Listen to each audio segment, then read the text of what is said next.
નમો અરિહંતાણમ નમો સિદ્ધાણમ નમો આયર્યાણમ નમો વજ્જાયાણમ નમો લોએ સવ્વસાહુણમ એસો પંચ નમુક્કારો સર્વ પાવપણાસણો મંગલાણં ચ સવ્વેસિં પરમં હવૈ મંગલમ.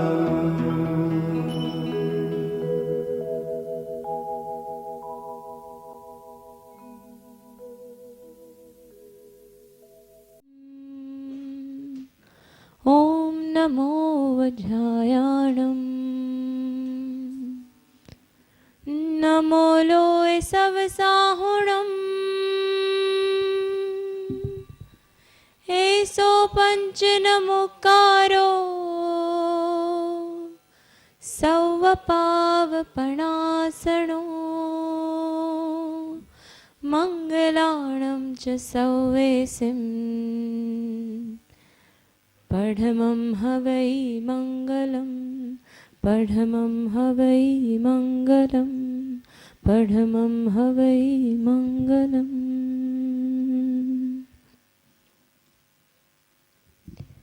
પ્રભુ તમે અરિહંત છો ને મારે અરી છે હજાર. પ્રભુ તમે તો જીતી ગયા ને મારે થાવું પાર. પ્રભુ તમે અરિહંત છો ને મારે અરી છે હજાર. પ્રભુ તમે તો જીતી ગયા ને મારે થાવું પાર. આતમના કલ્યાણને કાજે તમે દીધું બધું ત્યાગી. મારે લોભને થોભ મળે ના હું તો છું હજુરાગી. આતમના કલ્યાણને કાજે તમે દીધું બધું ત્યાગી. મારે લોભને થોભ મળે ના હું તો છું હજુરાગી. પ્રભુ તમે અડગા થયા ને મારે મોટો સંસાર. પ્રભુ તમે અડગા થયા ને મારે મોટો સંસાર. પ્રભુ તમે તો જીતી ગયા ને મારે થાવું પાર. સંકટને ઉપસર્ગોને તમે સહેતા હસતા હસતા. દુઃખ પડે તો કાયર થઈ અમે વેઠીએ રડતા રડતા.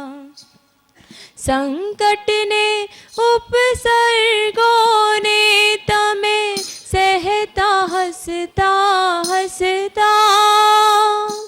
દુઃખ પડે તો કાયર થઈ અમે વેઠીએ રડતા રડતા.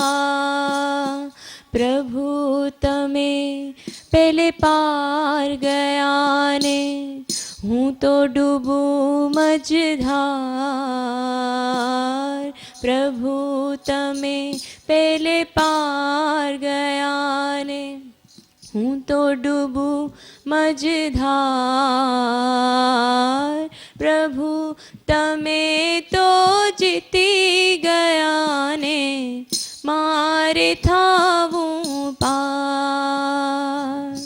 સેથીનું પદ પામવા તમે સાચી સાધના કીધી. દુનિયાની રેધી મેળવવા મેં તો વિરાધના કીધી. ગોથા ખાઈ રહ્યો છું હું તો ઉતારજો ભવ પાર. ગોથા ખાઈ રહ્યો છું હું તો ઉતારજો ભવ પાર. પ્રભુ તમે તો જીતી ગયા ને મારે થાવું પાર. પ્રભુ તમે અરિહંત છો ને મારે અરી છે હજાર.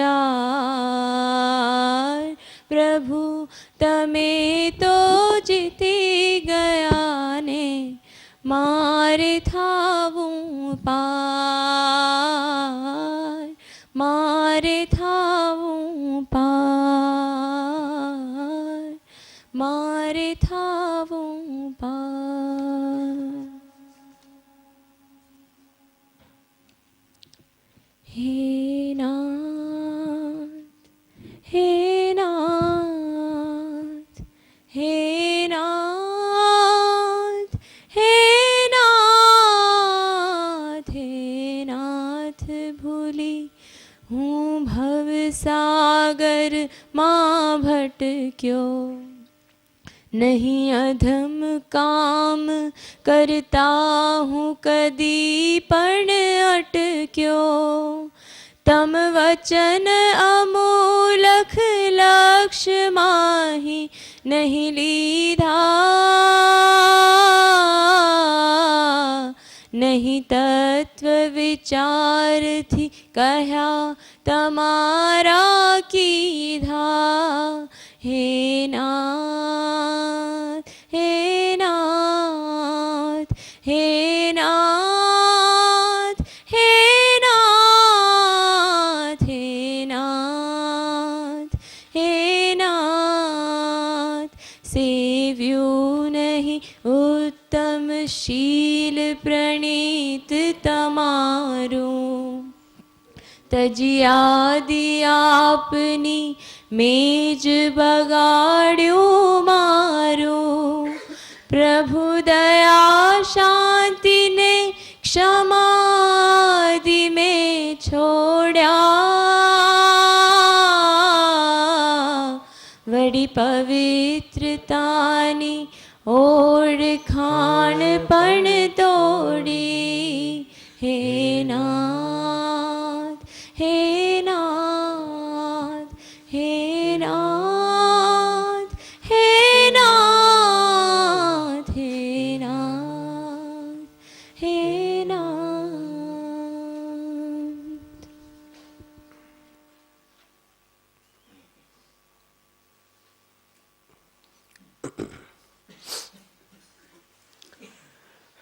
સવારે આપણે જોયું કે આપણે ભૂલો અને અપરાધો કરીએ છીએ, પાપ બાંધીએ છીએ, પણ આપણે એવી માન્યતા છે કે પુણ્ય કરી લઈશ, સારા કામ કરી લઈશ એટલે મારા પાપો ધોવાઈ જશે, પણ એવું છે નહીં. પાપથી મુક્ત થવાનો એકમાત્ર ઉપાય શું છે? તો કે પશ્ચાતાપ, પ્રતિક્રમણ. ભગવાન મહાવીરે આપણા માટે 6 આવશ્યક કીધા, એમાં પ્રતિક્રમણ.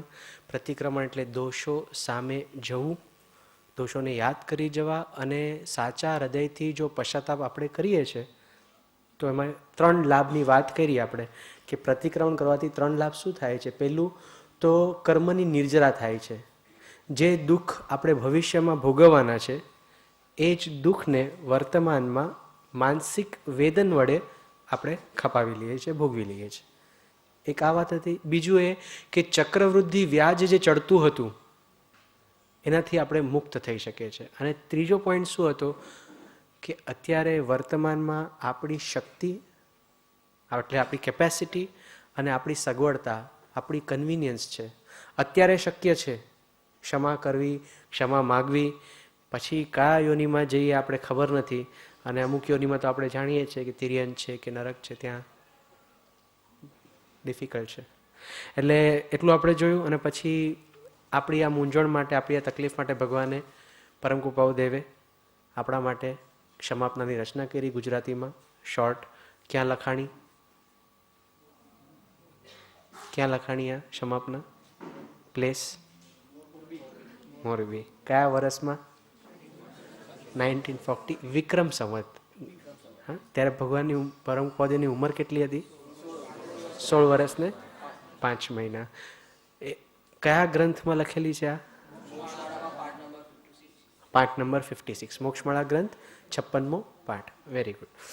એ આપણે જોયું. અને પછી જે સ્ટાર્ટ થાય છે ક્ષમાપના, એ હે ભગવાન હું બહુ ભૂલી ગયો. શું ભૂલી ગયો? પોતાને જ, પોતાની જાતને, અર્થાત પોતાના શુદ્ધ આત્મ સ્વરૂપને ભૂલી ગયો. અને આને બહુ કેમ કીધું છે? બહુ ભૂલી ગયો કેમ કીધું? બહુ શબ્દ શેના માટે યુઝ થયો છે? બહુ અગત્યની, બહુ ઇમ્પોર્ટન્ટ, બહુ મોટી ભૂલ થઈ ગઈ છે. અને એ ભૂલોની પરંપરા સર્જાણી છે એના કારણે, એટલે એને બહુ ભૂલી ગયો. અને આ ભૂલમાંથી બચાવવા માટે કોઈ પ્રયત્ન કર્યો તો કે હા પ્રભુ, તમે તો સમો શરણમાં દિવ્ય ધ્વનિ વડે ખૂબ બોધ આપ્યો મને, પણ મેં તમારા અમૂલ્ય વચનને લક્ષમાં લીધા નહીં. તો લક્ષમાં લીધા નહીં એટલે શું? લક્ષ એટલે શું? હા, બે વાત હતી. ધારણ નહીં થયું અને ભાવન નહીં થયું. ઘણી વખત આપણું ધારણ થાય છે. ઘણા એવા હોય ને રટ્ટા કુમાર હોય ને, બધું આમ એટલું ફટાફટ બધું બોલી કાઢે, આમ જે કીધું એ બધું. હા, પોપટની જેમ. અને એટલે જ એક બહુ સરસ વાર્તા છે કે એક સંત હોય છે, એ જંગલમાંથી જતા હોય છે અને જોયે છે કે આ પક્ષીઓ બિચારા, એ લોકોને ખબર નથી, દાણા પડ્યા હોય ને, એ દાણા ચણવા જાય અને ત્યાં શિકારી જાળ નાખે અને પકડાઈ જાય. સંતને બહુ દયા આવે છે, બધા પક્ષીઓને ભેગા કરે છે અને કહે છે જો આ છે ને, જ્યારે બધા દાણા એક સાથે પડેલા હોય ને તો સમજી જવાનું કે આ કોક શિકારીની જાળ હશે અહીંયા, અને એ તમને પકડવા માટે છે. તમે પકડાઈ જાઓ છો, તમે કેદમાં આવી જાઓ છો, તો તમારે હવે આનું ખાસ ધ્યાન રાખવાનું. અને સંતને એટલી કરુણા જાગે છે કે હું તમને એક સરસ મજાની એક પોએટ્રી શીખવાડી દઉં છું, એટલે તમને આ વસ્તુ યાદ રહે. તો એ પોએટ્રી શું હોય છે? કાવ્ય શું હોય છે? શિકારી આએગા, શિકારી આएगा, दाना डालेगा, जाल बिछाएगा, दाना मत चुगियो, दाना मत चुगियो. ખ્યાલ આવ્યો? એટલું સરસ સમજાવ્યું અને બધા ભેગા તે નક્કી કર્યું કે ના, આ સંતની આવી કરુણા છે, આપણને સમજાવ્યું છે, બધા બાહેટ કરી નાખો, હમણાં ને હમણાં બાહેટ કરી નાખો. શું હતું? શિકારી આएगा, દાના જાલ, દાના મત ચૂગ્યો, મત ચૂગ્યો. સંત તો નીકળી જાય છે બીજા દિવસે ત્યાંથી. પાછું આવું જ પ્રસંગ બને છે. આમ બધા દાના પડ્યા હોય છે અને બધા ઉડીને આવે છે. એટલે એનો જે લીડર હતો ને એ બધાને ભેગા કરે. જો સંતે આપણને શિખામણ આપી ગઈ. એમ કરીને આખી પોએટ્રી બોલી જાય છે. કઈ પોએટ્રી? શિકારી આएगा, દાના ડાલેગા, જાલ બિછાએગા, દાના મત ચૂગ્યો, દાના મત ચૂગ્યો. એમ કહીને પછી ચણવા બેસી જાય છે અને પકડાઈ જાય છે બધા.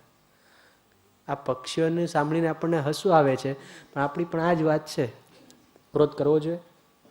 ન કરવો જોઈએ. ઈર્ષ્યા કરવી જોઈએ? ન કરવી જોઈએ. આ એટલું સરસ આપણે સત્સંગમાં બેઠા હોય તો આપણે એવું માથું દુણાવતા હોય, સાહેબજી સમજાવતા હોય ક્રોધ ન જ કરવો જોઈએ, ન કરવો જોઈએ, દાના મત ચૂગ્યો, મત ચૂગ્યો. અને જરાક આપણા પ્રમાણે થાય ને અહીંથી બહાર તો ગુસ્સો આવે છે કે નથી આવતો? તો આ શું થયું? લક્ષમાં લીધા નહીં, અર્થાત ધારણ કર્યું પણ ભાવન નહીં કર્યું. એ જે ભાવમાં ઉતરવું જોઈએ, કારણ કે જે વસ્તુ ભાવમાં ઉતરે ને પછી એ એક્શનમાં, અર્થાત આપણા કાર્યમાં પણ દેખાય ને દેખાય. તો આટલું આપણે આજ સવારે જોયું હતું. હવે આગળ વધે છે. તમારા કહેલા અનુપમ તત્વનો મેં વિચાર કર્યો નહીં.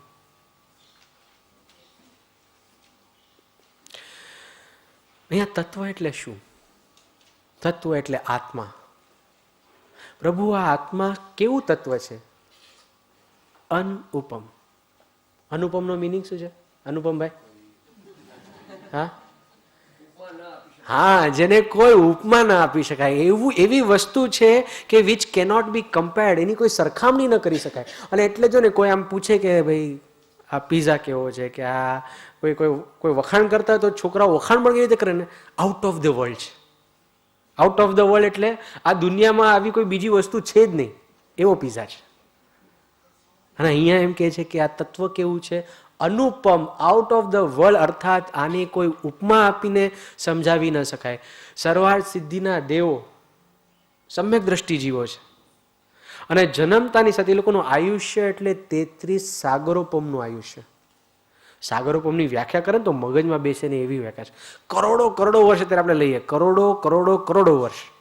અને જન્મતાની સાથે એ લોકો આત્માના ગુણોનું વર્ણન કરે, વખાણ કરે.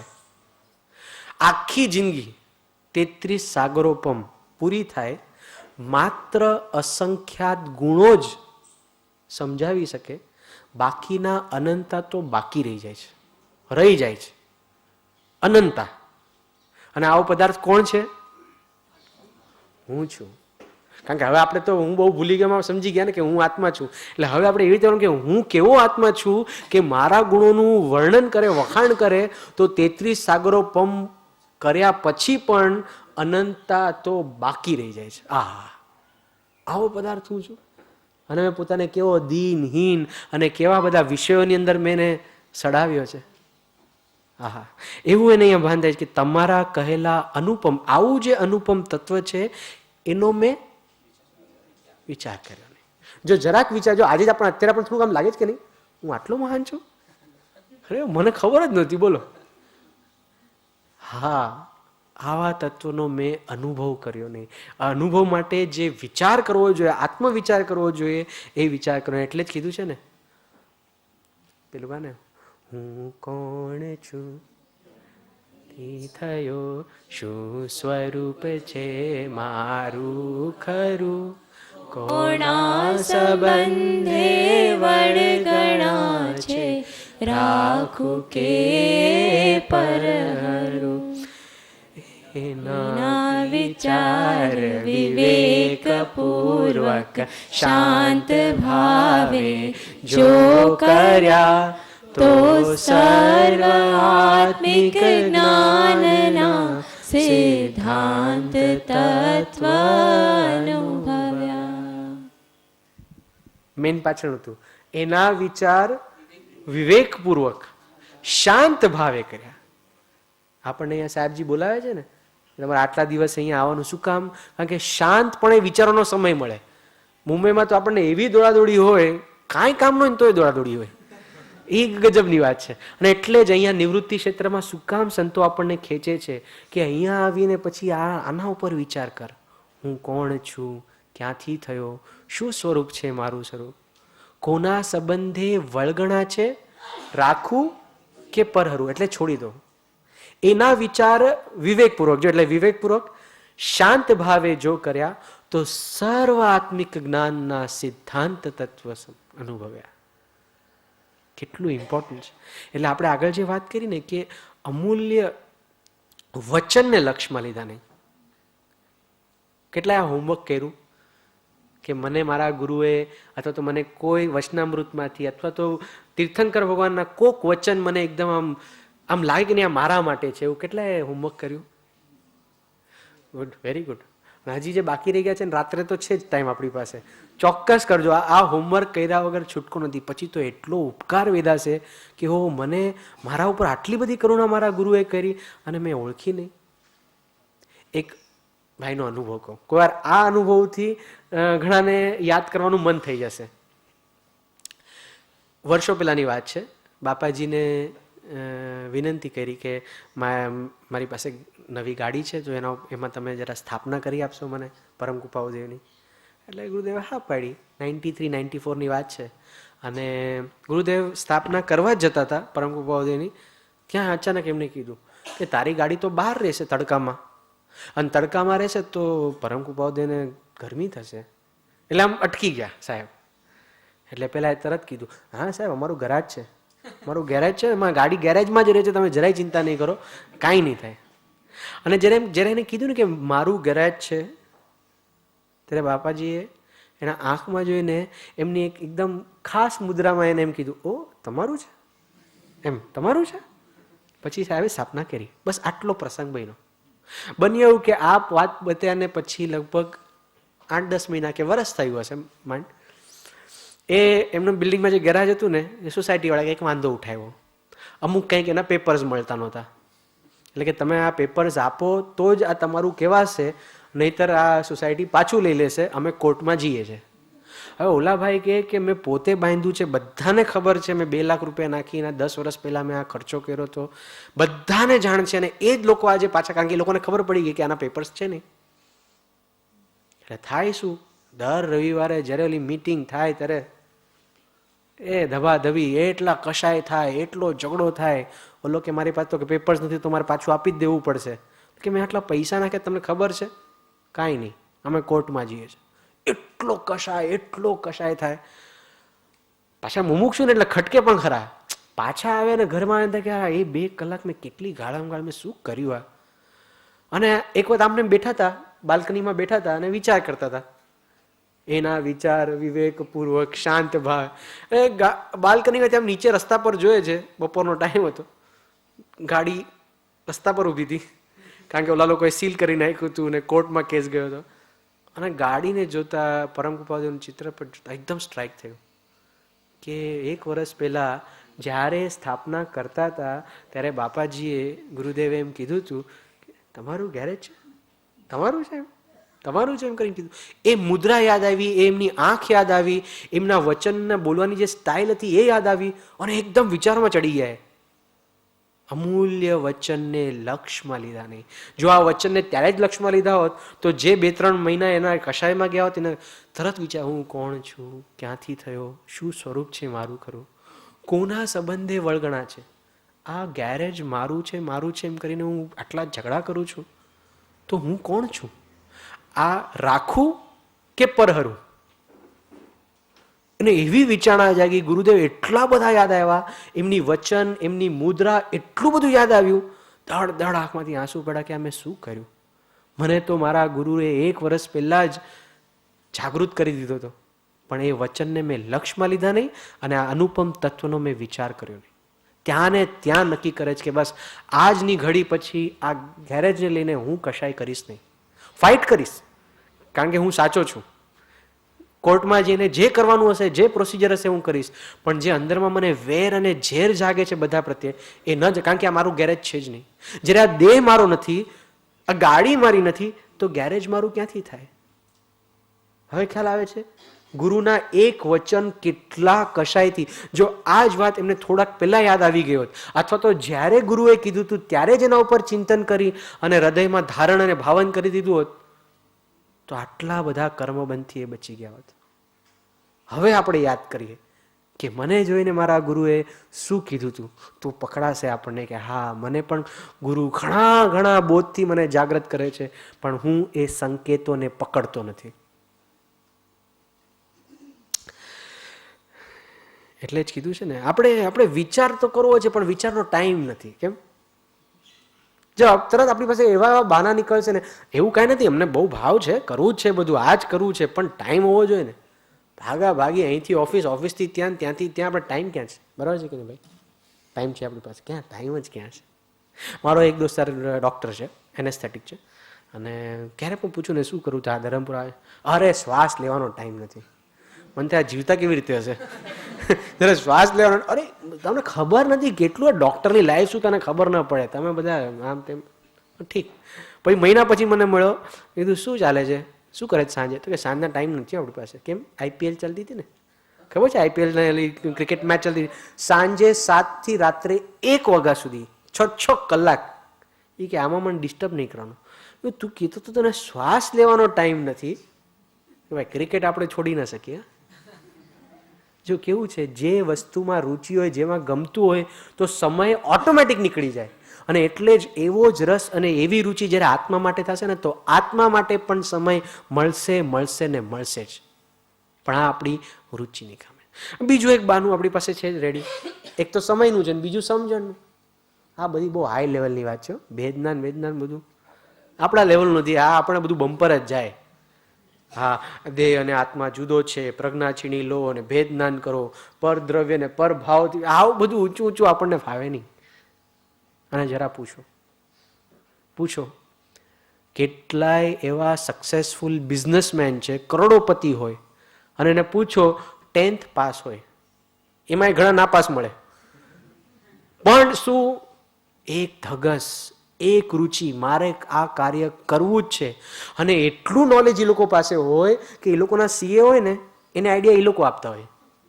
તમને ખબર નથી, તમે આમ નહીં આમ કરો. ઓલાને જ આશ્ચર્ય થાય કે સીએ થઈને મને જેટલું નોલેજ નથી એટલું આ ભાઈને નોલેજ છે. કેમ પૂછો, અત્યારે પૂછો ATG એટલે શું? આપણને ATG એટલે કઈ સમજાય? ATG શું હશે? G ફોર ગોડ હશે, ગુરુદેવ હશે, શું હશે? અને એ લોકોને બધું ખબર હોય, આની અંદર આટલું એક્ઝામ્પશન મળે, આમાં આ મળે, આટલું ગિફ્ટ કરવાથી આટલો લાભ થાય છે, અને આમ કરવાથી આમ થાય, બધું ટીપ ઓફ ધ ટંગ હોય. ક્યાંથી આવ્યું આ નોલેજ? ક્યાંથી આવ્યું? રુચિ. એક્ઝેક્ટલી, જે વસ્તુમાં રુચિ હોય એના માટે આપણે કાર્ય કરે છે.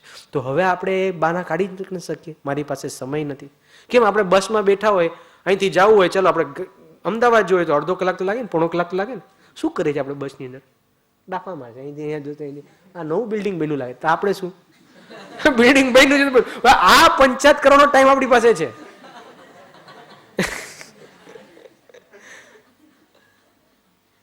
ખાડા ખબડા બહુ આવે તો આ ગવર્મેન્ટ જો પૈસા ખાય છે, કાંઈ કરતું નથી, તો આવી જાવ ઇલેક્શનમાં, બીજું શું.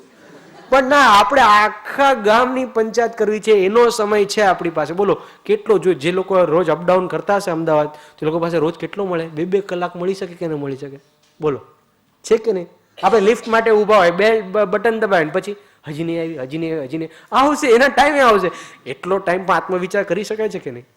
હવે આવો જો ટાઈમ આપણે કાઢીએ તો એવો કેટલો સમય આપણને મળે છે જ્યાં આપણે આત્મવિચાર કરી જ શકીએ છીએ, પણ આપણી રુચિની ખામી છે.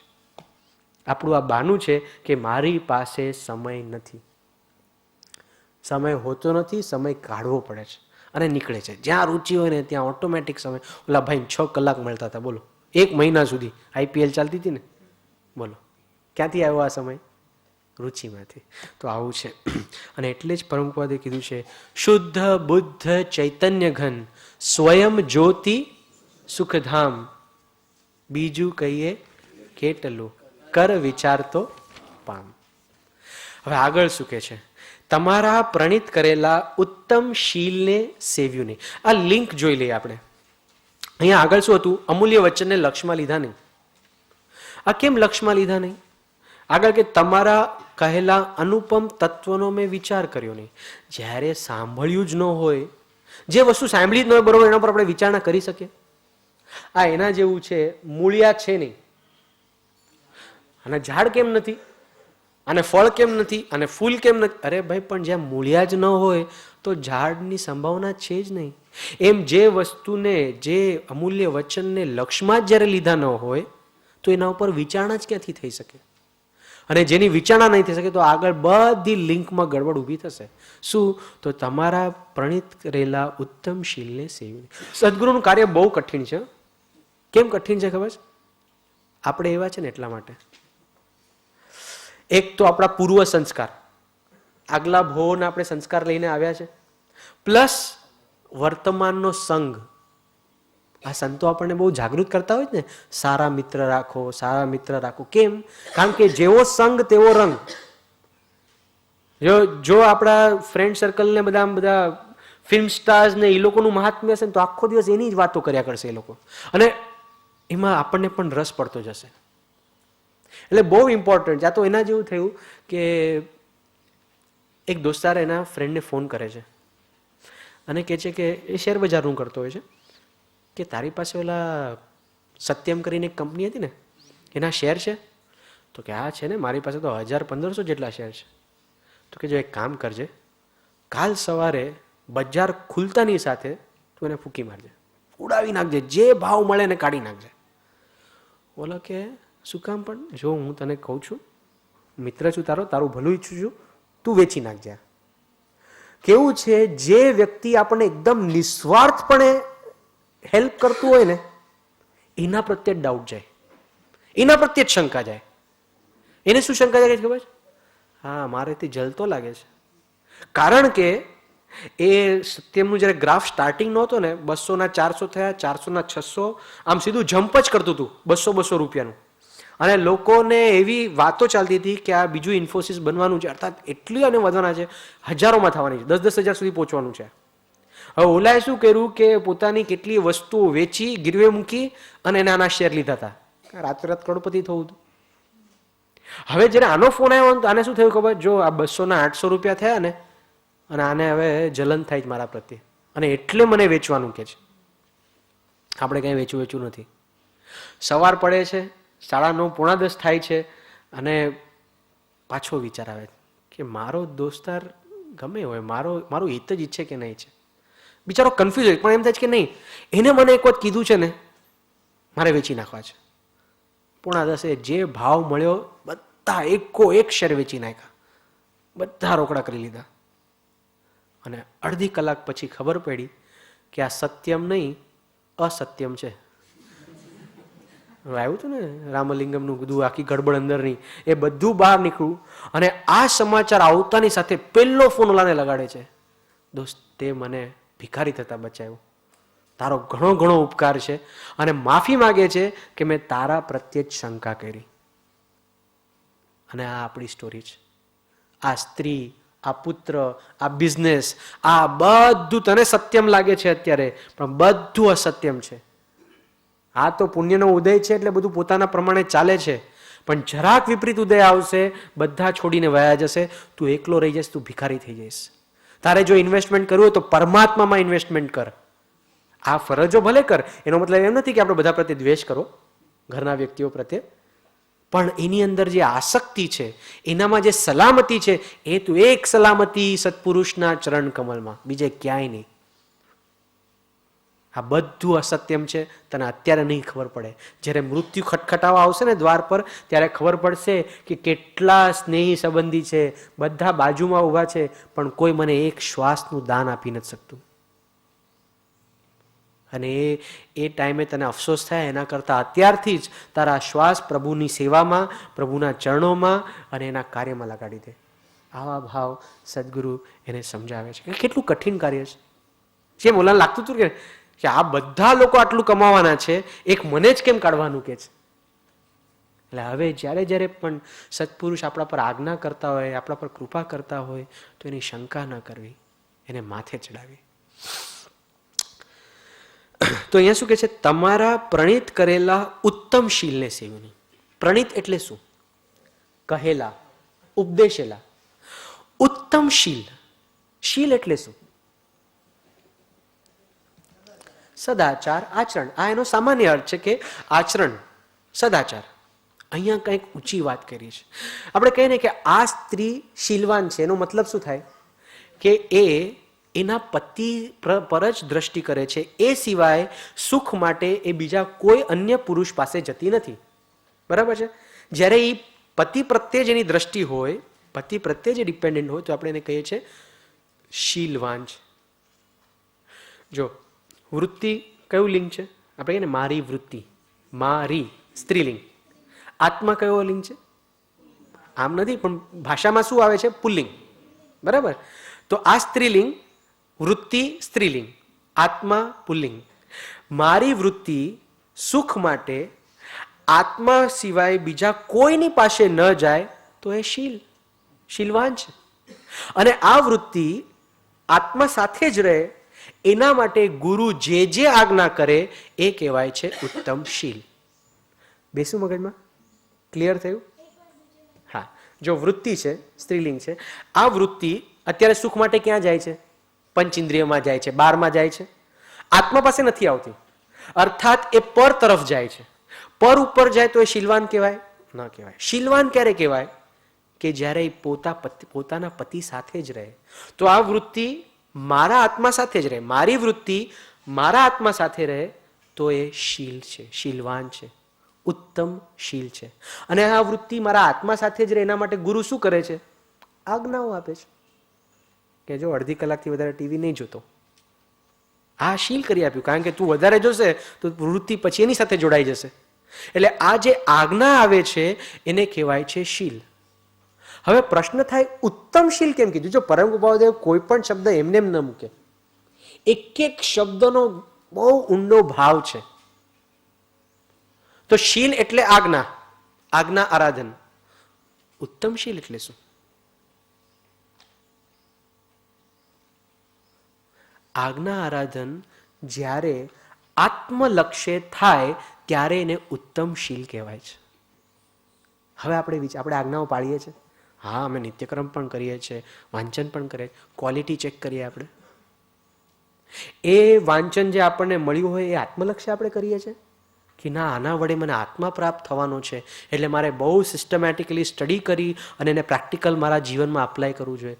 જો આ રીતે સ્વાધ્યાય ન થતો હોય, સ્વાધ્યાય કરી અને સ્વ અધ્યયન ન થતું હોય, સ્વ અધ્યયન, તો આ આત્મલક્ષ્ય સ્વાધ્યાય નથી. કોઈને ઇમ્પ્રેસ કરવા માટે હશે, પોતા માટે નથી. પોતા માટે ક્યારે થાય? જ્યારે આત્મલક્ષ્ય સાથે થાય. આ વાંચન નિત્યક્રમ આપણે કરીએ છીએ, ભાવ નથી આવતા. જે નિત્યક્રમ અડધી કલાકમાં થવો જોઈએ એ 17 મિનિટમાં પૂરું કરી નાખે. ટેલેન્ટ પછી એને ટેલેન્ટ માને. તારું કેટલામાં પૂરું થાય? મારું તો 17 મિનિટમાં પૂરું થઈ જાય. ભાવ નથી. તો આ આત્મલક્ષ્ય નથી. મારા દોષને પકડું, ભગવાન સાથે હું અનુસંધાન કરું, આંખમાંથી આંસુ પડે, હે પ્રભુ હે પ્રભુ. જરાક ચેક કરે, ચલો હે પ્રભુમાં ક્યારે છેલ્લે આંસુ પડ્યા હતા? પેલી શિબિરમાં પડ્યા. તો આ આત્મલક્ષ્ય આજ્ઞા આરાધન નથી થતું. અને આપણા ભગવાન પરમ કૃપાળુદેવ અને અંબાલાલભાઈ જ્યારે આનું પારાયણ કરતા, અરે બોલો કઈ સ્થિતિમાં હતા, એ જ્યારે કહે ત્યારે એમના આંખમાંથી આંસુ પડે. કેવું કનેક્શન હશે એમનું, કેવી મુમુક્ષુતા અંબાલાલભાઈની. તો આવું છે, આવું આપણે ચેક કરવાનું કે હું જે આજ્ઞા આરાધન કરું છું આત્મલક્ષ્ય થાય છે કે નહીં. જો આત્મલક્ષ્ય નથી થતું તો આ ઉત્તમ શીલ નથી. અને એટલે અહીંયા કીધું તમારા પ્રણીત કરેલા ઉત્તમ શીલને સેવ્યું નહીં. તો આ આજ્ઞા આરાધન કઈ રીતે થવું જોઈએ? તરત ક્વેશ્ચન જાગે આપણને.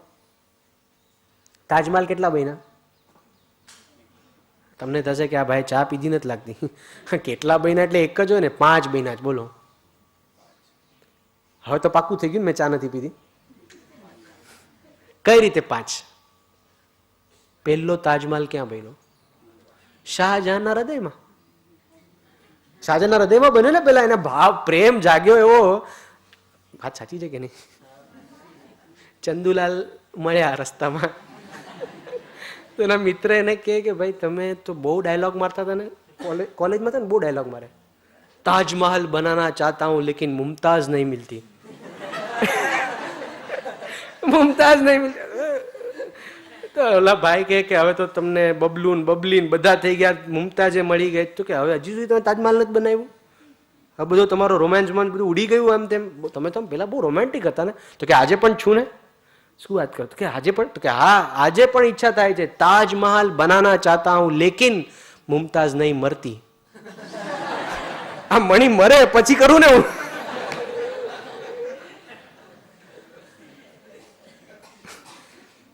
આપણું આવું છે બધું. તો વાત એ હતી, તાજમહલ કેટલા બન્યા? 5. પેલો ક્યાં બન્યો? શાહજહાનના હૃદયમાં. બીજો ક્યાં બન્યો? આર્કિટેક્ટના બુદ્ધિમાં. પેપર પર ક્યાંથી ઉતરે? પેલા બુદ્ધિમાં આવવું જોઈએ ને. એમને કઈ ચિત્રામણ તો ન કરાય. એટલે પેલા એને વિચાર્યું કે એક્ઝેક્ટલી કેવું તમને જોઈએ છે, એમ કરીને મગજમાં વિચાર્યું. એટલે બીજો બુદ્ધિમાં. ત્રીજો ક્યાં બન્યો? પેપર ઉપર, કે ભાઈ જો એક્ઝેક્ટ ડિઝાઇન ડ્રોઈંગ આવું છે ના પર. ચોથો ક્યાં બન્યો? હા એના મોડલની એકચ્યુઅલ બન્યો. મારું દ્રષ્ટાંત પાછું બદલાઈ હશે, તું જો નવું કંઈક આપશે ને તો. ચોથું એકચ્યુઅલ જે નદીના તટ ઉપર બન્યો આગ્રામાં એ. અને 5મો ક્યાં બન્યો? હા જોનારની આંખમાં. જોનારની આંખમાં પણ એક તાજમહલ. ટોટલ 5 તાજમહલ બન્યા.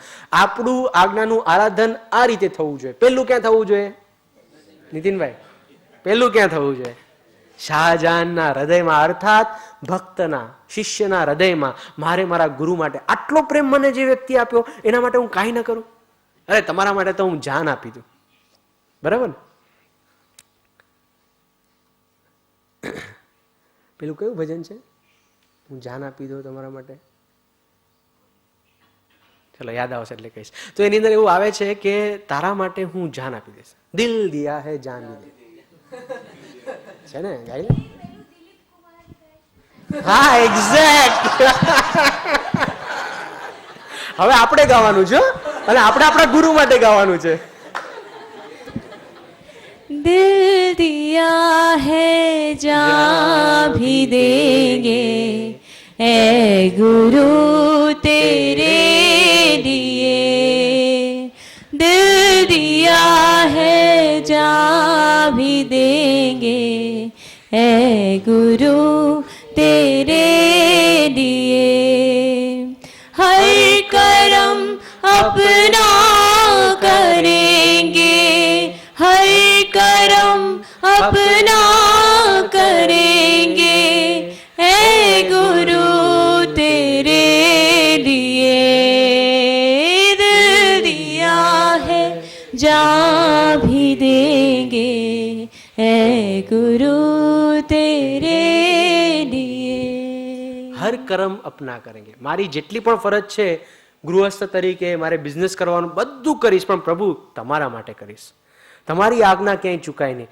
ચેક કરીએ આપણે કે હું જે કંઈ પણ આજ્ઞા પાલન કરું છું અત્યારે એ હું દિલથી કરું છું કે જાણે બિલ ભરતા હોય એવી રીતે કરું છું. બિલ ભરતા જરાય કોઈને ગમે નહીં, આમ હા વાંચન કરવાનું છે, દેરાસર જવાનું છે, રોજ જવાનું જ મારે, આવું થોબડું ચડાવીને કર ના, દિલથી પ્રેમથી મારે તમારા માટે પ્રભુ કંઈક કરવું છે એવા ભાવથી, એવા ઉત્સાહથી, એવા ઉલ્લાસથી, એવા ઉમંગ સાથે. અર્થાત પહેલો પોઈન્ટ, પહેલો તાજમહલ કેવો? પ્રેમથી, હૃદયથી. બીજું શું હતું? વિચાર. વિચાર બુદ્ધિમાં, બુદ્ધિમાં સંકલ્પ કરી આપણે દ્રઢ નિશ્ચય કરીએ આ ભવમાં જ મારે સમ્યક દર્શનની પ્રાપ્તિ કરવી છે, આ ભવમાં મારે આત્મકલ્યાણ કરવું છે. આવો ભાવ જાગે બુદ્ધિમાં. પછી ત્રીજું પેપર ઉપર, પ્લાનિંગમાં. પ્લાનિંગ કરવાનું ને આપણે બધું આપણે કરીએ કે ન કરીએ? સ્કૂલમાં આપણે પ્લાનિંગ કરીએ કે એક્ઝામ પહેલા કરી કે ન કરતા?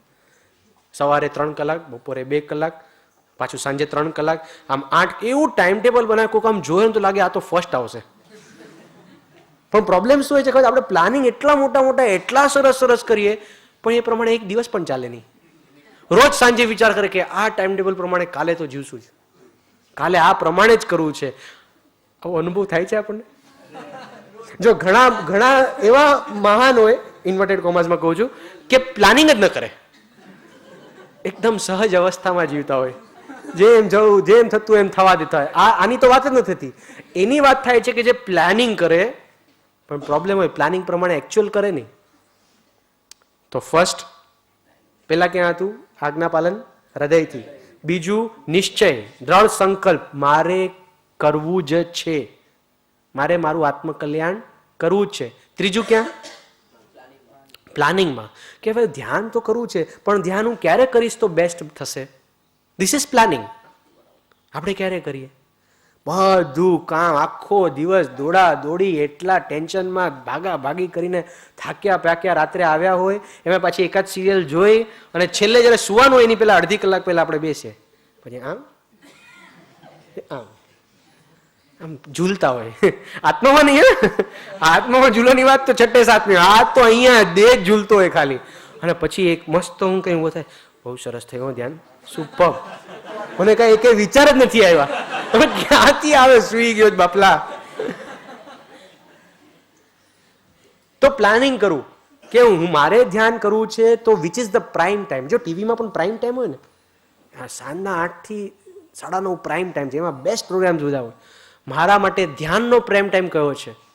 હા, તો ચલો તારા માટે હોય વાર મોર્નિંગ. કોકને મોર્નિંગમાં, એક ભાઈ છે મોર્નિંગમાં એ કરે છે ધ્યાન, પણ સુતા જ હોય છે. એટલે ઘણાને સવાર ન ફાવતું હોય, ઘણા મારે ગોતી કાઢવાનું which is the prime time for me. બરાબર, ફાઇન્ડ આઉટ. ઘણાને એવું હોય ઘરને બધા ડબ્બા ભરવાના ને ટિફિન ભરવાનો હોય ને, ત્યારે એ લોકોને જો કરવાનું કે ને ધ્યાન, તો એ ધ્યાનમાં જ થાય. રોટલી મૂકાણી કે રોટલી બાકી છે, આ બાકી, ચોલું બાકી, ફલાણું બાકી, આ બાકી, ચોલું બાકી, એ જ ચાલ્યા કરે. તો એ બેને પેલા ટિફિન ભરી દેવાના, ચંદુભાઈને બાય બાય ટાટા કરી દેવાનું, પાછો ફોન કરતા ને એમ કહી દેવાનું, પછી ધ્યાન કરાવ. હા, ઇટ ઇઝ મારી અત્યારે ભૂમિકામાં, અત્યારે મને આમ જોઈએ છે, આ ભૂમિકાની વાત કરું છું. So this is how. વાંચન કેટલા પાના કરવાનું છે અઠવાડિયાનું? 100 પાના કરવું છે, તો એવરી ડે કેટલું કરવું જોઈએ મારે? ચલો 15 કરવા છે, 20 કરવા છે, ફાઇન્ડ આઉટ. અને જો રોજનું વાંચન રોજ થયું હોય તો એની ક્વોલિટી કેવી બને? એક્સલન્ટ બને. બરાબર છે ને? મને ખબર છે કે મારે 9:17 ની ટ્રેન પકડવાની છે, અને પછી મારે દેરાસર પણ જવું છે, અને દેરાસરમાં તો હજી ઘૂસ્યા નથી, આમ કરીને ભાગ્યા, તો આ દેરાસર જવાનું શું? એક ભગવાન સાથે આંખ મિલાવો. આજ સવારે જેમ વાત કીધી એમ થોડીક વાતો કર ભગવાન સાથે, થોડાક દોષો કે એમને, અને થોડુંક એવું એક કનેક્શન કરીને પછી હવે મને પ્લાનિંગ પૂર્વક કે ભાઈ જો મારે 9:17 પકડવી છે ને મને ભગવાન સાથે વાત કરતા મિનિમમ 15 મિનિટ્સ લાગે છે, આપણે થોડું નિરાતે ભગવાન સાથે વાત કરવા જોઈએ, તો ઓકે, તો મારે 8:45 ઘરેથી નીકળી જવું જોઈએ. This is planning. અને પછી 8:45 નીકળવું, એ સેકન્ડ સ્ટેપ. એટલે ચોથો પોઈન્ટ શું આવે છે કે જે પ્લાન કર્યું છે એ પ્રમાણે એકચ્યુઅલ આજ્ઞા પાળવી. અને પાંચમું છે જોનારની આંખમાં. અર્થાત શું? તો કે આ બધું જ પાલન કર્યા પછી આટલું ધ્યાન કરું છું પણ હજી મને હું પ્રેમમય નથી બની. કેમ નથી બની? એનું ચિંતન કરવું. ઇન્ટ્રોસ્પેક્શન અર્થાત આત્મનિરીક્ષણ. હું આટલો સ્વાધ્યાય કરું છું, આટલી નિવૃત્તિ લઉં છું, છતાં મારી વૃત્તિ હજી ટીવીમાં અને છાપામાં શું કામ જાય છે? અહીંયા આના માટે આવ્યો છું પાછું છાપાનું શું થયું મારે જાણવું છે. વાય? એમ કરીને પોતાને ક્વેશ્ચન કરી અને જે જોઈતા હોય ચેન્જીસ કરવા. તો આ 5 રીતે આજ્ઞા પાલન કરવાનું છે. આપણું આજ્ઞા પાલન ચૂકાય છે? કેમ ચૂકાય છે? પૂછીએ ચાલો. 1, ઇન્દ્રિય વિષયની લોલુપતા. સ્વાધ્યાય કરવો છે પણ થોડુંક ટીવી જોઈ રહું, થોડુંક ટીવી, થોડુંક એટલે કેટલું રાખવું છે? બધાનું અલગ અલગ હોય. થોડુંક એટલે 1 કલાક, અડધો કલાક, પોણો કલાક, કોઈ 1.5 કલાક રાખે, વાંધો નહીં. પણ 1.5 કલાક પછી આપણે ટીવી બંધ નથી કરતા. શું કરીએ છીએ? થોડુંક હજી જોઈ લઉં. સ્વાધ્યાય તો પછી કાલે સવારે થઈ જશે. એમ કરતા પછી લેટ નાઇટ થઈ જાય. સવારે જે પ્લાન કર્યો હોય આ પણ સ્વાધ્યાય બાકી રહી જાય ને સવારનો જે પ્રોગ્રામ હોય ને એ પણ પોસ્ટપોન થઈ જાય. એટલે ઇન્દ્રિય વિષયની લોલુપતા. રાઈટ? બીજું, પ્રમાદ. સવારના આપણે નક્કી કર્યું કે નહીં, આપણે શિક્ષક લોકો તો ઉઠીને પહેલા ધ્યાન કરવું છે 1.5 કલાક, અને પછી આપણે ક્રમ કરવો છે. ધ્યાન પછી ક્રમ કરે ને બહુ આમ ભાવ આવે, ઓકે ફાઇન. પણ 6 વાગે બેલ પણ રાખી હોય એને બંધ કરે 5 મિનિટ વધારે નથી. જો એમ કે ને મારે કરવું જ નથી તો આપણે બહુ અધમ થઈ જાય. એટલે આપણે શું કરવું? એક 5 જ મિનિટ પછી હું ઉઠું છું, અને પછી ખબર પડે કે એક 0 લાગી ગયો એની આગળ. 50 મિનિટ પછી ભાન પડે કે જરાક વધારે પડતી જ 5 મિનિટ લંબાઈ ગઈ, અને પછી આપણી પાસે ટાઈમ હોય નહીં, બધું પેન્ડિંગ છે, આગળનું કામ, તરત ભાગવાનું છે, ટ્રેન પકડવાની છે, ઓફિસે જવાનું છે, XYZ જ્યાં જવાનું હોય ત્યાં. એટલે એ ગઈ પાછી એ 50 મિનિટ આવશે આપણા લાઈફની? ના. આવી રીતે આપણે પ્રમાદ કરીએ છીએ. જો પેલા ઇન્દ્રિય વિષય ટીવી, પછી પ્રમાદ, થોડીક ઊંઘ વધારે. ત્રીજું લોકલાજ. અત્યારે આપણે જવું છે દેરાસર, રસ્તામાં ફ્રેન્ડ મળી ગયો, હવે એને આપણે એમ કહીએ કે ના જરા મારે દેરાસર થઈને પછી જાઉં. હા, તું તો ધર્મનો ઢીંગલો બની ગયો યાર, બહુ દેરાસર ભગવાન પાસે શું વાત છે. હવે એ લોકો શું વિચારશે? જાઓ દે, અત્યારે દેરાસર નથી જવું, અત્યારે મારો ફ્રેન્ડ છે એની સાથે નીકળી જઈએ, અને પછી રિટર્નમાં આપણે આવશું ને ત્યારે કરી લઈશું. અને રિટર્નમાં આવતો તો આપણે રોજ સવારે જતા હોય એટલે રિટર્નમાં આવતા હતા, હું તો રોજ સવારે દેરાસર જઈ આવું છું ને, મારું તો થઈ ગયું છે. પછી બીજા દિવસે યાદ આવે કે ગઈકાલ તો હું ગયો જ નથી. આ રીતે લોકો શું વિચારશે? લોક લાજને લઈને આ 3 કારણથી આપણે આજ્ઞા ચૂકે. તો બહુ ક્લિયર થયું આજ્ઞા પાલન કઈ રીતે કરવાનું છે, આજ્ઞા પાલન કઈ રીતે ચૂકાય છે, અને એના ઉપરથી આપણને બહુ પ્રેમથી ગિફ્ટ, બધાને ગિફ્ટ તો મળી હશે ને જિંદગીમાં, ક્યારેક તો આપી હશે ને કોઈ ગિફ્ટ. નાનપણમાં તો એટલીસ્ટ આપી જશે ને આપણને, સરસ મજાનું આમ કવર કરીને આપ્યું હોય, અને એની કેવી એક્સાઇટમેન્ટ હોય, એ ગિફ્ટને ખોલવું અને શું અંદર આપેલું હશે. હવે સપોઝ કોઈ બહુ પ્રેમથી ગિફ્ટ આપેલી હોય અને એ ગિફ્ટ રખડતી મૂકી દીધી હોય, ક્યાંક તરી જાય, બગડી જાય, તો મા બાપ શું કહેશે એને? મૌન રાખ્યું છે. મમ્મી શું કહેશે? ચાલો, હા, તને તો કાંઈ કિંમત જ નથી. એટલે આપણે કે હવે શું આપીને 5 રૂપિયાની આઈટમ આપી છે, તો તરત કહેશે કે 5 બેટા પૈસા કદી નહીં જોવાના, કોને આપી છે, કેટલા પ્રેમથી આપી છે. તું એ વસ્તુનું અપમાન નથી કરી રહી. કોનું અપમાન કરે છે? જે વ્યક્તિએ આપેલું છે એનું અપમાન કરી રહી છે. આવી રીતે કે ન કે તો મમ્મી પપ્પા નથી કે હોય કે કીધા વગર રે જ નહીં મમ્મી પપ્પા. હા કે ને? હા, કન્ફર્મ કે જ. અને આવું જ આપણે આપણી જાતને પૂછીએ. આમને કરુણા કરીને આપણને સદગુરુ આપણને કેટલી આજ્ઞાઓ આપે છે, કેટલી પ્રેમથી આપે છે. એ ગિફ્ટ છે આપણા માટે. પણ આપણે શું કરે? હા, આપી છે, મૂકી દીધી, રખડતી મૂકી દીધી, ખોવાઈ ગઈ, બગડી ગઈ, ટરી ગઈ. તો એ ગિફ્ટનું અપમાન નથી, એ આજ્ઞાનું અપમાન નથી.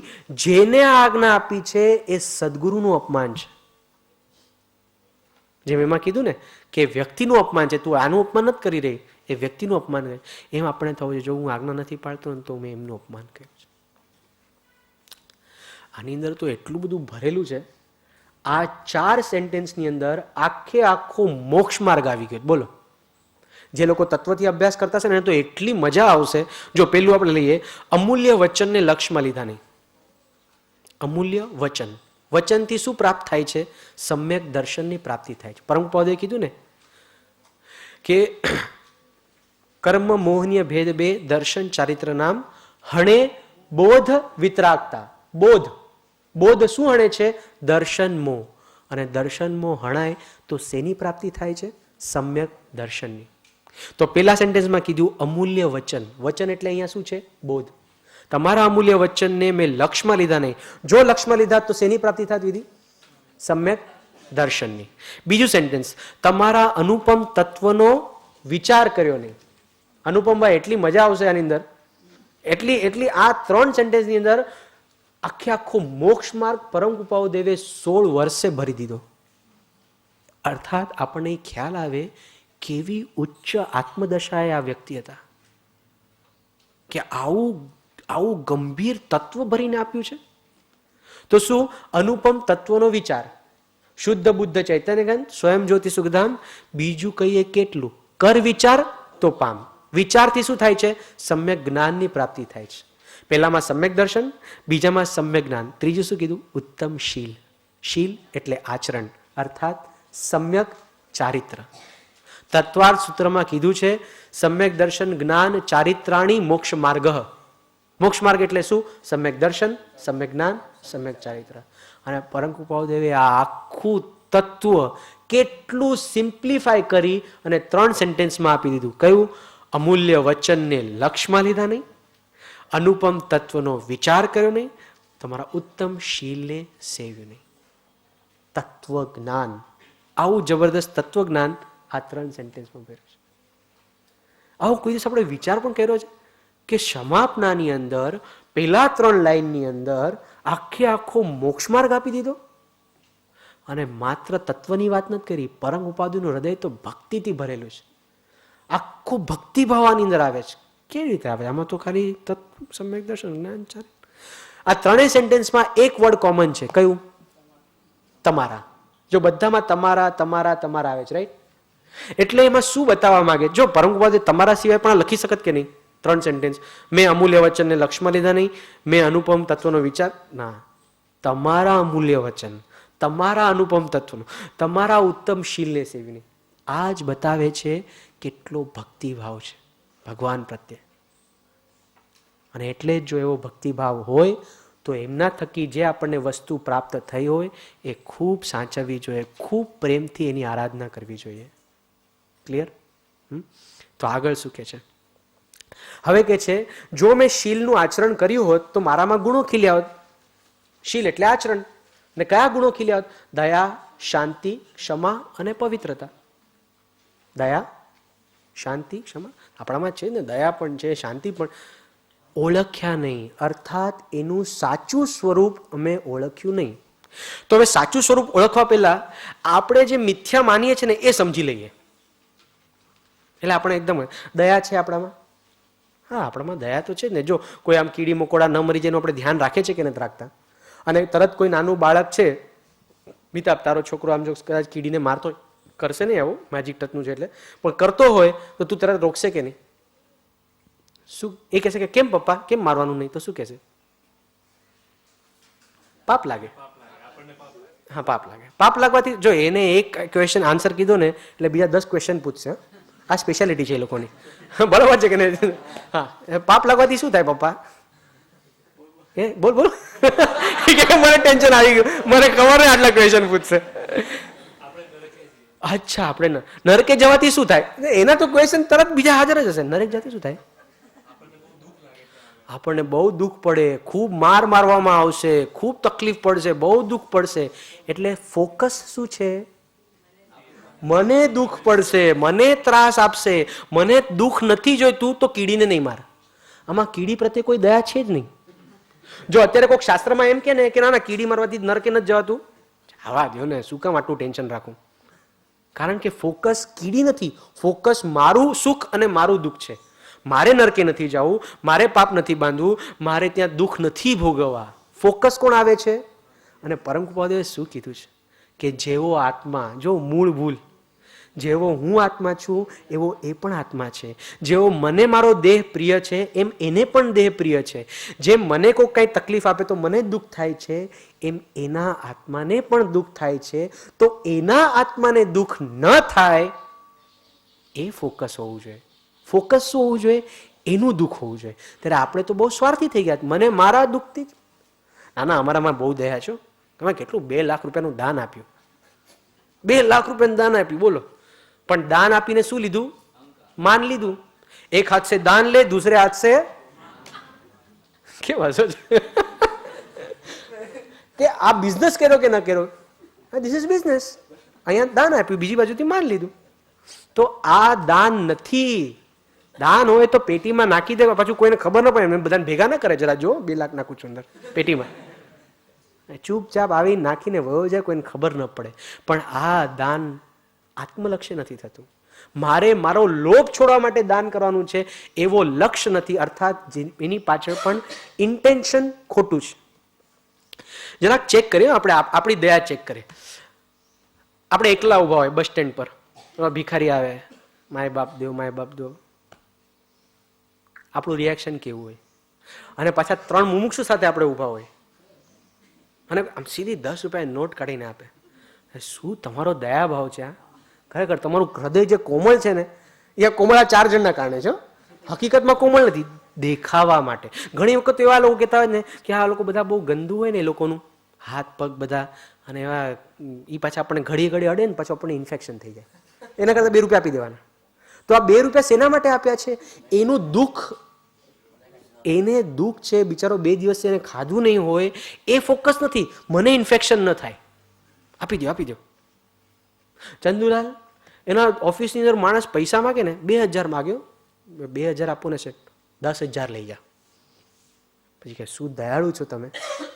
એક વખત પૂછ્યું ચંદુલાલને કે તમે 2000 માગે ને તમે 10,000 આપો છો, શું વાત છે? તમે તો બહુ. કે જો કાંઈ દયા બયા છે નહીં, તમને એકદમ સાચું કહી દઉં. આ છે ને, આ માણસ બહુ કામનો છે, અને મને ખબર છે 10,000 રૂપિયા આપવાની એની તાકાત જ નથી. એ 10,000 ચૂકવતા ચૂકવતા એને 5 વર્ષ લાગશે. આપણું 5 વર્ષનું બુકિંગ થઈ ગયું ને.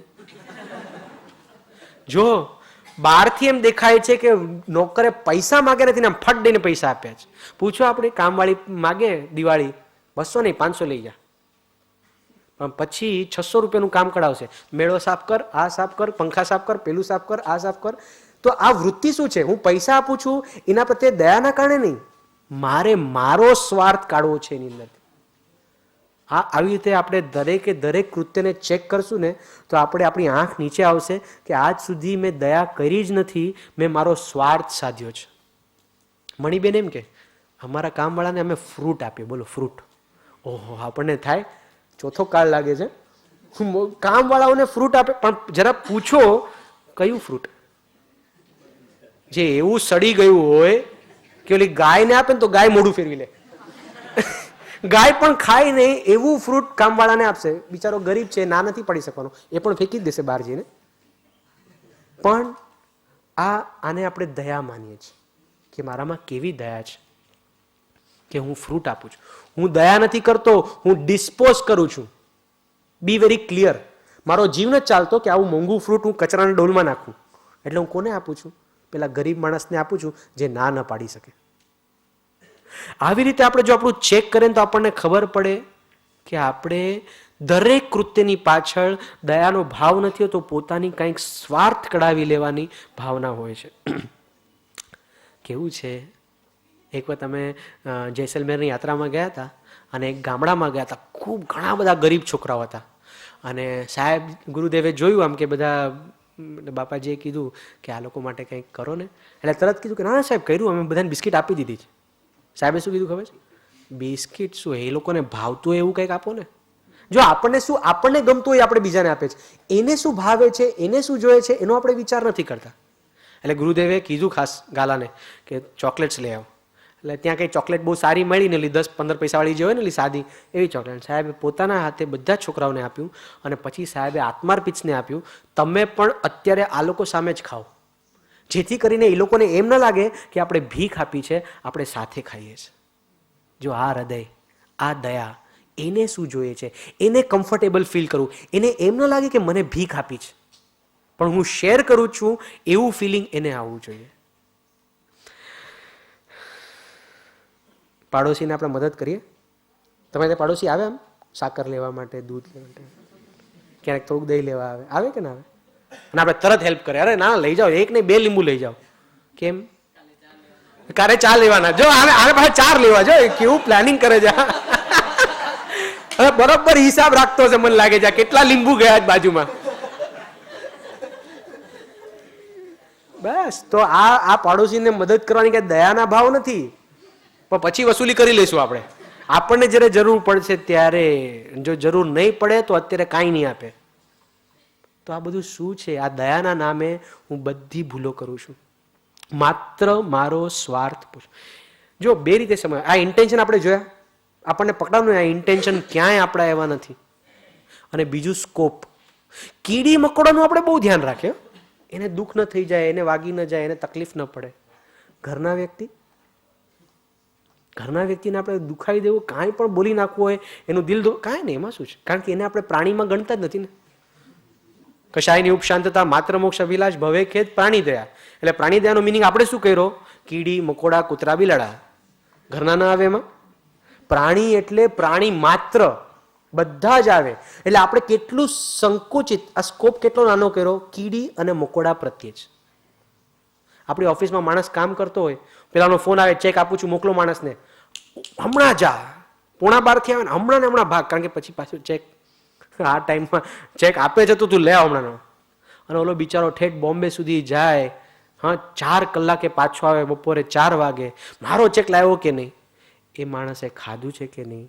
તે ભાઈ ખાધું, તારે પૈસા રાખવાના થોડા, તારે જે કંઈ પણ ખાવાનું તે તારે લઈ લેજે, એનો વિચાર જ ક્યાં આવે? મને મારા સ્વાર્થ સાથે મતલબ છે. અને ઓલો બિચારો નોકર છે, મૂંગે મોડે કામ કરે છે. આવી દયા કોઈ દિવસ આપણને જાગી છે? નથી જાગી. કારણ કે મને મારું જ દેખાવું જોઈએ. કામવાળી બાઈ પર તૂટી પડીએ, તું આ નથી કરતું, કોઈ દિવસ એનો પણ વિચાર કરો કે જે માણસ 4-4, 5-5 જગ્યાએ કામ કરતી હશે, એ પણ માણસ છે ને અલ્ટિમેટલી. એને પણ થાક લાગતો હશે કે નહીં? એને પણ એનો વર ઘરમાં કંઈક મારતો હશે, એને પણ છોકરાઓના પ્રોબ્લેમ હશે. કેમ એને તબિયત નહીં બગડતી હોય ક્યારે? પણ મને મારો સ્વાર્થ નીકળવો જોઈએ. તું મારા ઘરે પહેલા કેમ નહીં આવી? બસ આના ઉપર એને તૂટી પડે. આ દયા છે? આપણે મોટી મોટી વાત કરીએ, હું પરમ કૃપાદેવનો શિષ્ય છું, આ છું, તે છું, પણ એક કામવાળા પ્રત્યે આપણો વ્યવહાર કેવો છે એ જરાક ચેક કરે ને તો આપણને ખ્યાલ આવે કે ના પ્રભુ, મારામાં દયા નામની વસ્તુ નથી.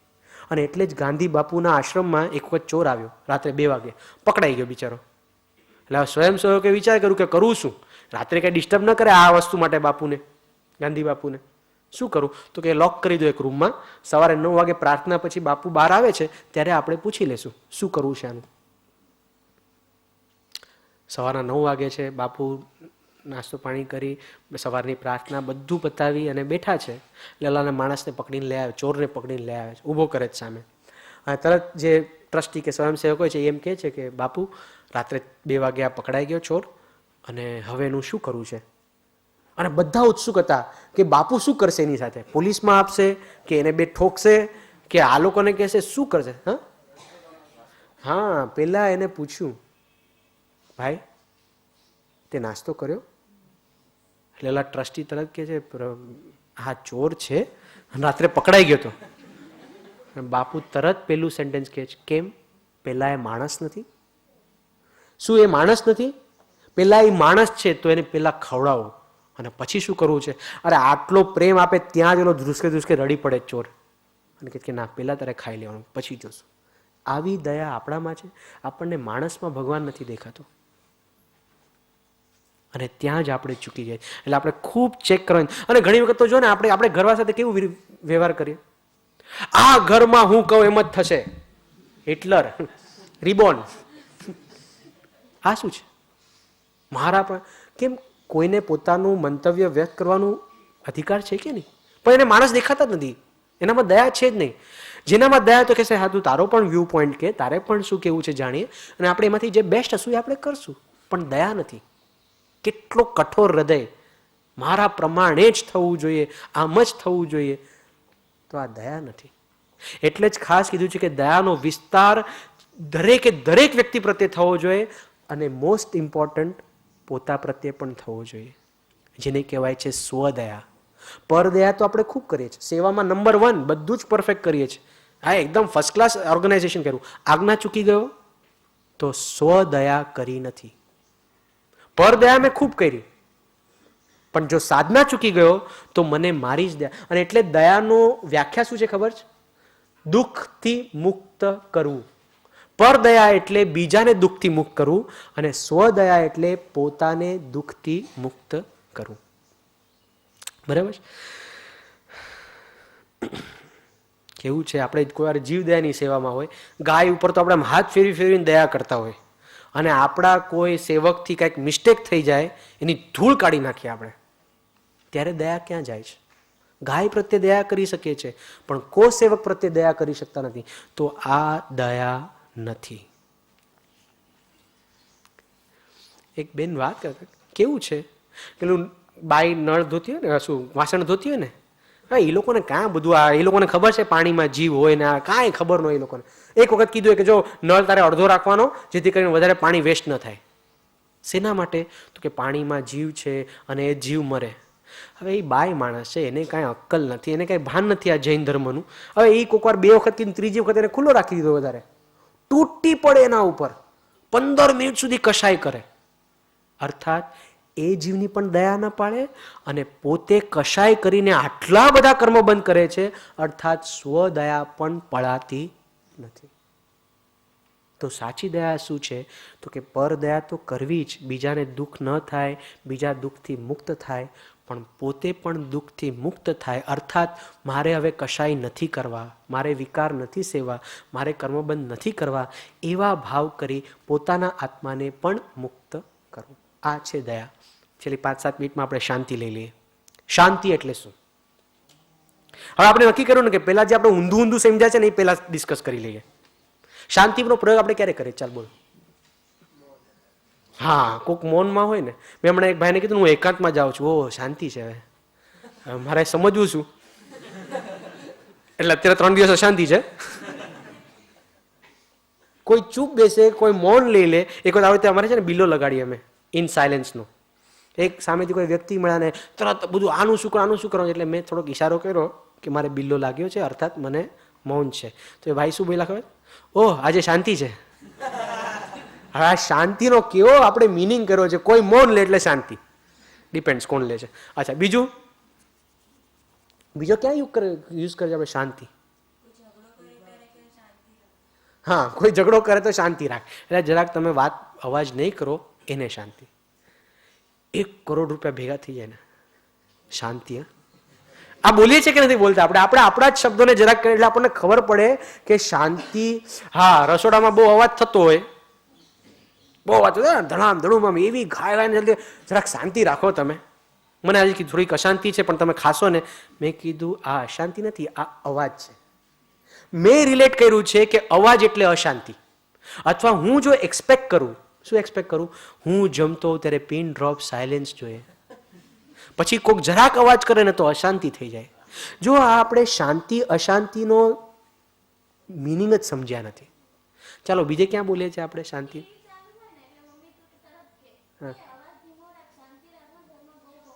હા, અવાજ ઓછો કરો એટલે જરા શાંતિ થાય ઘરમાં. ઘણાને એવું હોય, નાનું ઘર હોય ને, 1 રૂમ કિચનમાં રહેતા હોય ને, એ શું આપણે 1 રૂમ કિચનમાં રહીએ, એક 3 bedroom hall kitchen with terrace flat હોય, શાંતિ થઈ જાય.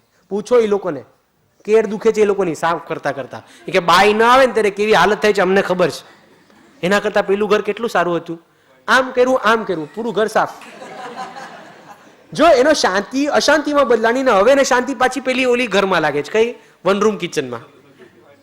એટલે જ આપણે જરાક ડિસ્કસ કરીએ ને કે આપણે શાંતિનો શબ્દ કેટલો ખોટી રીતે યુઝ કરીએ છીએ.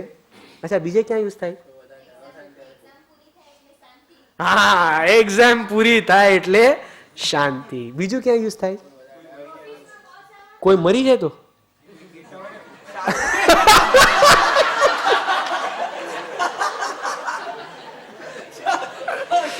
નાના કંઈક બીજું કહેવા માંગતો લાગે છે. એટલે ભાવ પકડજો ત્યાંનો. હા, એવું પણ બની શકે. બીજું? હા, ઘણા સાંભળાથી તમારે કેટલી કામવાળી? 3 કામવાળી? બહુ શાંતિ છે. અને ઘણી એમ બોલે કે એક કામવાળી એટલી અશાંતિ છે. તો શાંતિનો ઉપયોગ શેની સાથે કર્યો આપણે? સીધું પુણ્યોદય સાથે. એક શબ્દમાં મૂકવું હોય ને તો પુણ્યોદય. એક સરસ મજાની 8 લાખ રૂપિયાની ગાડી હોય ને, હોન્ડા સિટી, અને પછી એ ગાડી બહાર ઊભીને આખો દિવસ જીવ ત્યાં જ હોય. કોઈ સ્ક્રેચ ન પાડે, કોઈ સ્ક્રેચ ન પાડે, કોઈ સ્ક્રેચ ન પાડે. શાંતિ અશાંતિમાં કન્વર્ટ થઈ જાય. આ શેના માટે આપણે ડિસ્કસ કરીએ છીએ? કારણ કે દુરુપયોગ થાય છે. ઘણા એમ કે બસ મારે તો ગુફામાં જઈને ધ્યાન કરું છું, બહુ શાંતિ મળે ત્યાં. 2 મચ્છર આવશે ને બધી શાંતિ ડૂલ થઈ જવાની છે.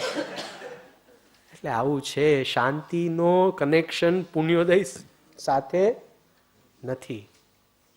તો શું છે શાંતિ? જો કેટલું આપણે 2 રીતે ભૂલ કરીએ. સંસારમાં તો ભૂલ કરીએ જ છે, પુણ્યોદયને, આળસને. મેં એક ફ્રેન્ડને ફોન કર્યો, 15મી તારીખ હતી એની આસપાસ, અને ઓફિસમાં બેઠો તો મેં ફોન કર્યો. શું ચાલે છે? શાંતિ છે. આવું બોલતા જ કે નહીં ઘણા? એટલે મેં કીધું શું વાત છે, આખા મહિનાનો ટાર્ગેટ પૂરો થઈ ગયો લાગે છે, બધું માલ વેચાઈ ગયો લાગે છે. તો કે એક પણ બિલ નથી ફાડ્યું અત્યાર સુધી. મેં કીધું એક બિલ નથી ફાડ્યું અર્થાત કાંઈ વેચાણ નથી થયું, તું શાંતિ કે? તો કે અત્યારના કાળમાં આ જ શાંતિ છે. કારણ કે અત્યારના કાળમાં એવું છે, માલ આપો ને પછી અશાંતિ શરૂ થાય છે, પૈસા જ નથી આવતા. તો શાંતિનો ઉપયોગ શેની સાથે? ઘણા લોકો એમ કે ને, જો આપણે તો દુકાન છે ને મલાડ ને મલાડમાં જ છે, આપણે ક્યાંય જવાનું, રહેવાનું પણ મલાડમાં ને દુકાન પણ મલાડમાં, શાંતિ છે. આપણે દોડાદોડી નહીં. આ પેલા ભાઈને જોયા, ક્યારેક લંડન જાય છે, ક્યારેક ચાઇના જાય છે, ક્યારેક આખો દિવસ દોડા. આપણે શાંતિવાળું જીવન છે. તો આને કોની સાથે કનેક્ટ કર્યું? શાંતિને દોડાદોડી સાથે. જે દોડાદોડી કરે એ અશાંત, અને જે એક જગ્યાએ રહે તે શાંત. તો આવી રીતે શાંત. અરે જો એવું હોત તો આ સંતોને પૂછો, જે ધર્મ પ્રભાવના માટે આટલું ભ્રમણ કરતા હોય, એમની એક ફ્લાઇટ પછી બીજી જગ્યાએ જવાનું, બીજા પછી ત્રીજી જગ્યાએ જવાનું હોય, આટલો ટાઈટ શિડ્યુલ હોવા છતાં તે અંદરમાં પરમ શાંત છે. કારણ કે શાંતિનો સંબંધ કોની સાથે છે? એક્ટિવિટી સાથે નથી, કાર્ય સાથે નથી, અંદરના અભિગમ સાથે છે, અંદરના એટીટ્યુડ સાથે છે. એક શિષ્ય ગુરુ પાસે જાય છે, છેલ્લી વાત કરું છું. ગુરુ પાસે કે ગુરુજી આઈ વોન્ટ પીસ. એકદમ ડિમાન્ડિંગ થઈ ગયો, હવે મને જોઈએ છે. આપણે બોલીએ કે ના બોલીએ, આ ઘરમાં હવે મને શાંતિ જોઈએ છે. આવો તો ડાયલોગ કેટલાય સાંભળ્યો હશે, ખાસ કરીને મમ્મી પાસે. હવે મને આ ઘરમાં થોડીક શાંતિ જોઈએ છે. તો એમ એ ગુરુ પાસે ગયા, ગુરુને કીધું ગુરુજી આઈ વોન્ટ શું? પીસ. તો ગુરુજીએ કીધું કે યુ ડુ વન થિંગ, પેલા 3 શબ્દ જે છે ને એમાંથી વોન્ટ કાઢી નાખ. વોન્ટ, વોન્ટ એટલે ડિઝાયર. આ જ્યાં સુધી તૃષ્ણા છે ને ત્યાં સુધી બહુ તકલીફ થશે. કે ઓકે ગુરુજી, હવે શું કરું? તો કે એક કામ કર, આ જે આઈ છે ને, આઈ એને પણ કાઢી નાખ. કારણ કે ઈગો છે ને, પેલું એક્સપેક્ટેશન, બીજું ઈગો. આ ઈગો પણ જો કાઢી નાખશે ને તો બહુ સારું થશે. એને પણ કાઢી નાખ. ઓકે ગુરુજી, હવે શું કરું? કે હવે કંઈ કરવાનું નથી. શું બેચું? Peace. I want peace. Want એટલે એક્સપેક્ટેશન કાઢી નાખી, આઈ એટલે અહંકાર કાઢી નાખ્યો.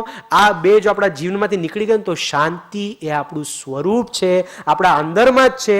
પણ આ ઈગો અને એક્સપેક્ટેશનના કારણે આપણે એને અશાંતિમાં કન્વર્ટ કરીએ છીએ. હવે ચેક કરજો, જ્યાં જ્યાં અશાંત થયા છે ને આપણે, પેલી બાય 2 વાગે આવે કે 3 વાગે આવીને જાય, શું ફરક પડે છે? આપણો અહંકાર. તું મારા બેનપણી ત્યાં પેલા કેમ ગઈ? અરે પણ તમારું ધોઈ આપે છે ને વાસણ, પ્રોબ્લેમ શું છે? શું છે પ્રોબ્લેમ? Ego, expectation. મેં તને આટલી આટલી હેલ્પ કરી, આટલા જ્યારે જ્યારે પૈસા જોતા હતા ત્યારે હેલ્પ કરી, અને મેં તને કીધું હતું કે તું સન્ડે આવજે જ, મને બહુ મહેમાન આવવાના જ કામ, ત્યારે જ તું નહીં આવી. Expectation. C ego and expect. આ હું રોજના એક્ઝામ્પલ જીવનના એટલા માટે લઉં છું કે તરત આપણને સ્ટ્રાઇક થાય કે હું કેવું ખોટી જગ્યાએ શાંતિનું રિલેશન કરું છું. શાંત તો મારું સ્વરૂપ છે. જગ્યા બહુ ફર્નિચર ભેગું થઈ ગયું હોય ને, એટલું બધું ભેગું થયું આપણે હલી ચલી ન શકે. પછી આપણે કહીએ કે ઘરમાં જગ્યા જ નથી, તો જાઓ એક ચેક લઈને દુકાનમાં જાઓ અને 100 સ્ક્વેર ફીટ ખરીદી અને ઘરમાં લઈ આવો. આવી રીતે ન લાવી શકાય. Space cannot B boat, space can be created. How? તો કે જે ફર્નિચર છે ને એને કાઢી નાખો, અને કાઢી નાખશો ને તો પછી જગ્યા જ જગ્યા, જગ્યા જ જગ્યા, જગ્યા જ જગ્યા. એમ આપણે શું કર્યું છે? શાંતિ કંઈક બહારથી નથી લાવવાની. શાંતિ એ મારું સ્વરૂપ જ છે, પણ આ વિકલ્પો અને કશાયોના કારણે, આ ફર્નિચરના કારણે આ શાંતિ પ્રાપ્ત ન થતી. શું કરવાનું? આ વિકલ્પો, ઈગો, એક્સપેક્ટેશન્સને બહાર કાઢી નાખો. જે બચશે તે શાંતિ. તો આટલું આપણે લીધું છે. આવતીકાલે આપણે ક્ષમા અને પવિત્રતા લેશું, પણ એ લઈ એની પહેલાં થોડુંક પ્રેક્ટિકલ કરીને આવજો. એવા કોઈ એક વ્યક્તિને વિચારીને આવજો કે જેને તમારી સાથે ખોટું કર્યું હોય, ખોટું કર્યું અને એના પ્રત્યે આપણને બહુ ગુસ્સો હોય અને આપણે એ વ્યક્તિને માફ ન કરી શકતા હોય. બહુ ઇમ્પોર્ટન્ટ છે, કારણ કે જો આ પ્રેક્ટિકલ પછી એટલી મજા આવશે કાલે, પછી એ વ્યક્તિને આપણે કઈ રીતે માફ કરી શકીએ એ આપણે જોશું કાલે. તો આટલું હોમવર્ક કરીને આવશું કાલે, પાક્કું? હવે 2 હોમવર્ક થઈ ગયા. એક તો અમૂલ્ય વચનનું બાકી છે પેન્ડિંગ, એ અને અત્યારનું. ઓકે, અને આની સાથે છે ને પાછળ વર્કશીટ્સ છે. પેજ નંબર 36 કાઢીએ.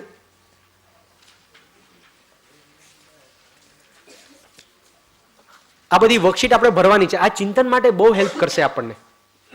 અહીંયા જો અહીંયા કીધું છે આજે કરેલી પ્રવૃત્તિઓ બધી લખી લેવાની. પછી એ પ્રવૃત્તિમાં મારું આત્મસ્મરણ હતું કે નહીં ટીક કરવાનું. અને શોકિંગ લાગશે કે હું દેરાસર ગયો હતો, પણ દેરાસર ગયો હતો અને મને મારા આત્મસ્મરણનું યાદ જ નહોતું. કેટલી બેહોશીમાં ધાર્મિક ક્રિયાઓ થાય છે. તો આ બહુ હેલ્પ કરશે. જ્યારે જ્યારે પણ ચિંતન કરવું હોય ત્યારે બહુ મદદરૂપ થશે. તો પેજ નંબર 36 એના માટે છે. પછી અનુપમ તત્વનો વિચાર કર્યો નહીં એના માટે 37 છે. 38 દયા માટે છે અને 39 શાંતિ માટે છે. આટલું આપણું આજે થયું છે. તો આ 4 વર્કશીટ કરી અને આપણે કાલે મળશું. સદગુરુ દેવ કી જય, પરમ કૃપાળુ દેવ કી જય, ત્રિલોકના નાથ કી જય. ઓમ. આ વર્કશીટ માટે એક જાહેરાત છે કે જેને ગુજરાતી વર્કશીટ ન ફાવે તો ઇંગ્લિશ વર્કશીટ પણ આપણી પાસે